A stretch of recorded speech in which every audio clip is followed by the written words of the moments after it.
ఈ వీడియో ద్వారా మనం సన్యాసి తిరుగుబాటు గురించి నేర్చుకుందాం. ఏంటి ఈ సన్యాసి తిరుగుబాటు, ఇది ఎక్కడ జరిగింది, ఇది ఎవరు చేశారు అనేటువంటి అంశాలను బేస్ చేసుకొని మిమ్మల్ని ఎగ్జామినేషన్ పాయింట్ ఆఫ్ వ్యూలో క్వశ్చన్స్ అడుగుతారు. అలా క్వశ్చన్స్ అడిగినప్పుడు ఆన్సర్ చేసేలాగా కాంటెంట్ నేను ఈ వీడియో ద్వారా మీకు చెప్తాను. వీడియోని లైక్ చేసి మీ మిత్రులకి షేర్ చేయండి. మీరు ఇక ప్రభుత్వ ఉద్యోగాల కోసం ప్రిపేర్ అవుతున్నట్లయితే ఐకాన్ ఇండియా యాప్ని డౌన్లోడ్ చేసుకోండి.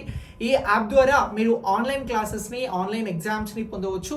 మీకు ఆఫ్లైన్ క్లాసెస్ కావాలనుకున్న క్రింద ఇస్తున్న నెంబర్స్ ద్వారా మమ్మల్ని అప్రోచ్ అవ్వండి. సో మీరు ఉద్యోగం లక్ష్యంగా ఉంటే వెంటనే ప్రిపరేషన్ని స్టార్ట్ చేసి అన్ని సబ్జెక్టులని ఇప్పటి నుంచి చదవండి. సో అయితే సన్యాసి తిరుగుబాటుకి సంబంధించి మనం నేర్చుకోవాల్సినటువంటి అంశం మోడర్న్ హిస్టరీ రిలేటెడ్గా, ఆధునిక భారతదేశ చరిత్రలో ఈ అంశం మనకు ముఖ్యమైనటువంటిది.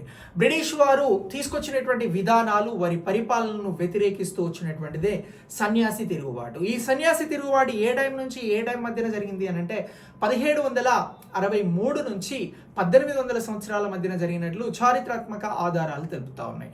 సో ఈ సన్యాసి తిరుగుబాటు ఎందుకు వచ్చింది అని అంటే బ్రిటిష్ వారు బ్యాటిల్ ఆఫ్ ప్లాసీ ఈ 1757 1764లో బాక్సర్ యుద్ధం తర్వాత బ్రిటిష్ వారు బెంగాల్ ప్రాంతంలో దివానీ హక్కులను పొందుతారు. ట్యాక్స్ కలెక్షన్ చేసేటువంటి హక్కులను మొఘల్స్ దగ్గర నుంచి పొందుతారు.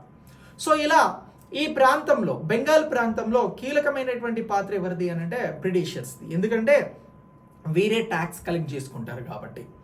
సో ఈ ప్రాంతంలో 1700 సంవత్సరంలో క్షామం వస్తుంది.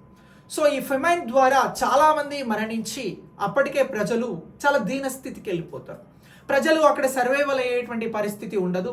సో దీన్ని చూసి చలించినటువంటి సన్యాసులు ఎవరైతే బెంగాల్ ప్రాంతంలో ఉన్నారో, మాంక్స్ ఎవరైతే ఉన్నారో, వీరు ఆయుధాలను చేతబట్టి బ్రిటిష్ వారికి వ్యతిరేకంగా పోరాటం చేస్తారు. ఈ పోరాటంలో పేదలకి ఆహారాన్ని అందించేందుకోసం ఈ బ్రిటిష్ వారికి సంబంధించినటువంటి గిడ్డంగులు కావచ్చు, ఆ ప్రాంతంలో ఉన్నటువంటి జమీందారులకి సంబంధించినటువంటి ధాన్యపు నిల్వలు చేసేటువంటి స్టోరేజెస్ ఏమైతే ఉంటాయో వాటిపైన దాడి చేసి ఆ ధాన్యాన్ని తీసుకొచ్చి పేదలకు పంచుతారు.